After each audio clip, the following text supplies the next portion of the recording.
partir de 30 ans, bah, il y a eu ma phase d'écriture, où on va pas trop en parler, parce que là, j'avais une lecture très analytique.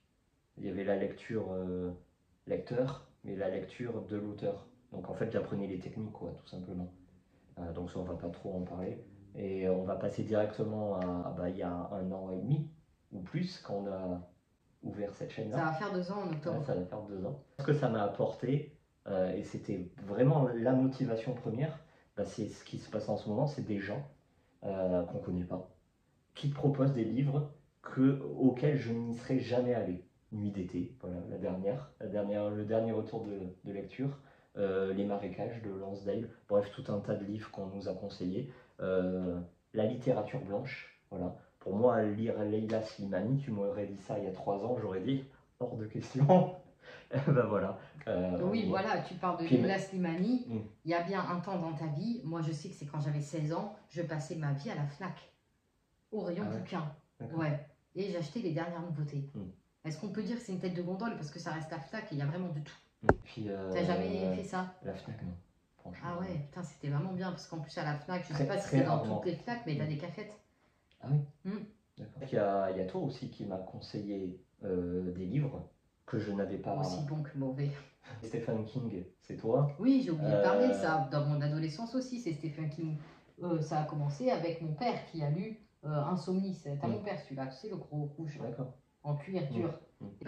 Ex, que tu m'as conseillé. Thomas Hultfeldt. J'entends toujours un deuxième livre en français qui ne paraîtra jamais, je pense. Il y a aussi l'effet pervers du prix, le mal qui a apporté un bien.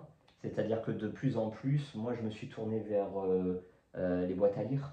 Et donc dans les boîtes à lire, bah, t'as pas le choix. Voilà. Et donc à la limite, je prenais un bouquin au hasard, totalement au hasard, et bah, ça touche certains horizons. C'est comme à la bibliothèque, comme j'ai toujours dit, allez dans une bibliothèque et prenez un livre au hasard, n'importe lequel, le premier qui vient. C'est très intéressant. Oui. Bon, souvent. Mais moi, je serais obligée de prendre un livre dont la couverture me plaît. Ah non. Souvent, ça tape moyen, mais quand ça tape bien, ça tape fort. Et vous vous dites, ah, mais qu'est-ce que j'ai bien fait de faire ça?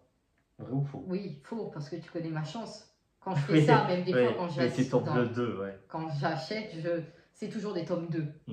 Voilà, donc maintenant, moi, je regarde le livre à l'intérieur, à l'extérieur, la couverture, le derrière, le milieu, pour être sûr que ce soit un premier tome. Les évolutions.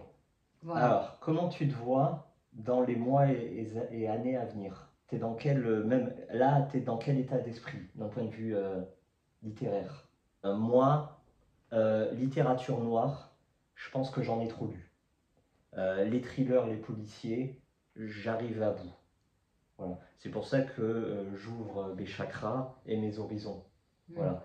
Et j'ai de plus en plus l'envie de rentrer dans des grosses sagas, dans des gros bouquins, dans des gros volumes.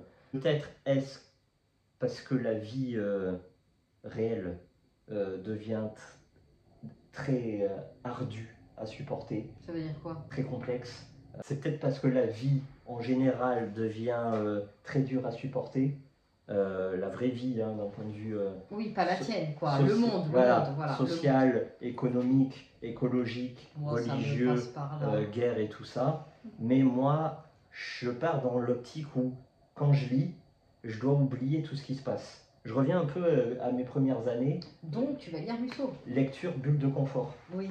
Et donc, m'immerger totalement dans un monde autre d'une. Même en cinéma, hein, moi, ça a toujours été un peu un échappatoire. C'est pour ça que moi, mes tops, c'est Interstellar, Dune.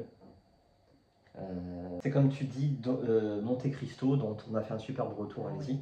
Tu disais, après, je suis dans un autre monde. Je continue à être dans l'aventure. Moi, Dune, c'est totalement ça. Ou même Le Seigneur des Anneaux, Tolkien. Quand tu rentres là-dedans, tu oublies tout. On me sort pas Star Wars, s'il te plaît, parce que je vais avoir du mal là. Non, Star Wars, c'est pas en livre, donc... Non, c'est que des films, Star Wars. Harry Potter, alors? Harry Potter, totalement. Voilà, oui. Quand t'es dans un Harry Potter, franchement, t'es transporté dans un autre monde, dans une autre ambiance. Oui, voilà. Et puis, Harry Potter, je veux dire, tu regardes le 1, le 2, le 3, le 4, le 5, le 6, le 7, tu recommences avec le 1, le 2, le 3, le... Voilà, il n'y a jamais de fin. Tu peux toujours et encore les regarder, tu trouveras toujours un nouveau détail à voir. On parlait de climat anxiogène actuel. Bah voilà, la retraite, moi, c'est mon truc anxiogène number one. Ah oui, voilà. Moi, pas une seconde. Toi, de toute façon, tu veux faire quoi? En fait, tu comptes sur moi pour ta retraite. Ah ouais, moi, le jour où tu es à la retraite, moi, je m'arrête. Hein. Moi, je m'arrête. Hein. On a un peu d'âge d'écart quand même. Voilà, moi, je ne vais pas continuer à travailler. Si toi, tu te reposes sur tes lauriers, là, moi, j'arrête aussi. Ça, c'est écrit, ça. J'ai hâte que vous soyez à la retraite, du coup. Moi aussi, Non, mais en vrai, je vois pas pourquoi, à partir du moment où c'est un loisir qui te fait prendre du plaisir, du jour au lendemain, tu peux penser à te dire j'arrête.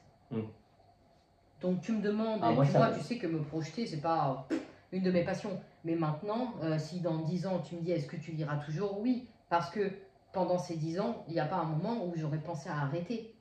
Pourquoi arrêter? Parce que tu n'as plus le temps. Bah, le temps, tu finis par le trouver, c'est quelque chose que tu aimes bien faire. Moi, j'adore encore me balader dans les librairies, même si c'est pour rien acheter. Encore que la dernière fois, je suis repartie quand même avec un livre. Oui. Encore. Comme le Cathy. Oui, voilà, c'est le mieux. Et puis, je savais même pas qu'il était sorti. Et je l'ai vu, j'ai dit, oh là là. Donc, je suis repartie avec. Donc, c'est sûr que c'est le mieux. C'est quand tu rentres dans une librairie et en fait, tu cherches rien. Parce que tu trouves toujours quelque chose. Exactement. On va bientôt s'arrêter, mais avant, on va répondre à la question. Toi, tu dois toujours lire. Moi, il m'arrive de temps en temps où j'ai besoin de pause. Voilà, pendant une semaine. Voilà, donc des fois, c'est ça. Tu te prends des petites vacances et tu lis plus. Faut dire que là, je tourne à un livre par nuit en ce moment. Donc c'est pour ça qu'arrive un moment, je dois avoir le cerveau qui dit c'est bon, on arrête un peu, on fait des pauses. Avant de finir, on va répondre à the question. La question qui nous intéresse. C'est quoi du coup? Comment transmettre le goût de la lecture aux jeunes générations? Ah, j'ai pas la réponse moi. Ah bah, je sais pas du tout. Non, mais par rapport à ta propre expérience, t'as pas un tips, une astuce à donner? Que les écoles continuent de forcer à faire lire des livres aux élèves. Maintenant, faites en sorte que ce soit un peu intéressant. On n'est pas sorti de l'auberge alors. Hein. Ouais, faites en sorte que ce soit intéressant, quoi. Je pense que les premiers temps, il faut pas faire lire des livres. C'est pour ça que moi, ce qui a marché, c'est les magazines. Pas trop les bandes dessinées, mais les magazines qui avaient lié à un autre centre d'intérêt. Voilà. Par exemple, les jeux vidéo, les magazines de jeux vidéo, voilà. Les livres-jeux, comme les jeux dont vous êtes le héros. À mon époque, tous les jeux vidéo étaient soit en japonais, soit en anglais.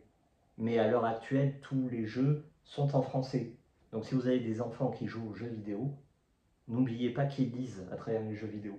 Et c'est une forme de lecture comme une autre. Comme si vous avez des enfants qui font du sport et qui sont passionnés par le sport, offrez-leur des bouquins sur le sport. Ça va les aider à lire, mais ça va les aider aussi à se développer dans leur sport. Oui, oui. Je parle d'un temps où en fait... Les moins de 20 ans ne peuvent pas connaître. Ouais, les moins de 30 aussi. Voilà. Où en fait il n'y avait pas internet, il n'y avait pas de téléphone. C'était les tout débuts des jeux vidéo. Moi, mes parents, ils me laissaient pas toute la journée devant la télé. Hein. Non, il fallait. En fait, c'était soit le bouquin, soit je m'ennuyais. Donc, bouquin quoi. Les enfants actuels, ils n'ont pas le loisir de s'ennuyer. Ça aussi, ça mériterait une grosse discussion. Mais le bienfait de l'ennui est incroyable. Là, on est toujours là à dire ah, elle s'ennuie, ou il s'ennuie, oh vite, faut l'occuper, faut trouver un truc. Eh ben non. Laissez les enfants s'ennuyer. Ils vont développer une imagination et ils vont trouver par eux-mêmes des activités. Oui, c'est sûr que c'est bien ça. La créativité, quoi. Exactement. Bon, après, quand tu as des frères et sœurs, c'est beaucoup plus simple. Mais quand tu es fils unique, bon, je suis pas fils unique, hein, attention, mais ma sœur a 10 ans de plus, elle avait autre chose à faire. Voilà, tout simplement. Ah bah oui, quand on avait 10, elle en avait 20, il y a une différence. Exact. Et puis elle était plus à la maison, voilà, comme ça. Donc à 10 ans, débrouille-toi, sinon tu vas vraiment t'ennuyer. Donc imagination, lecture et tout ça. Il y a aussi une autre astuce. Regardez des films en famille. Voilà, vous passez un bon moment. Le lendemain, hop, vous achetez le livre correspondant au film et vous l'offrez à votre gamin. Et le gamin va le lire. Mais ça sert à quoi si tu as vu le film? Parce qu'il n'y a pas tout dans les films. Et c'est mieux les livres que les films.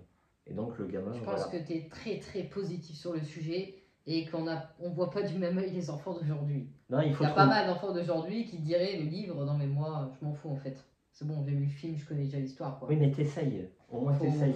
Voilà, enfin nous ici, après je sais pas, dans dans d'autres régions, tu vois, où tu es dans un chalet perdu dans la forêt, où bon, peut-être le gosse, il va s'intéresser au livre, d'accord, parce qu'il a vu le film.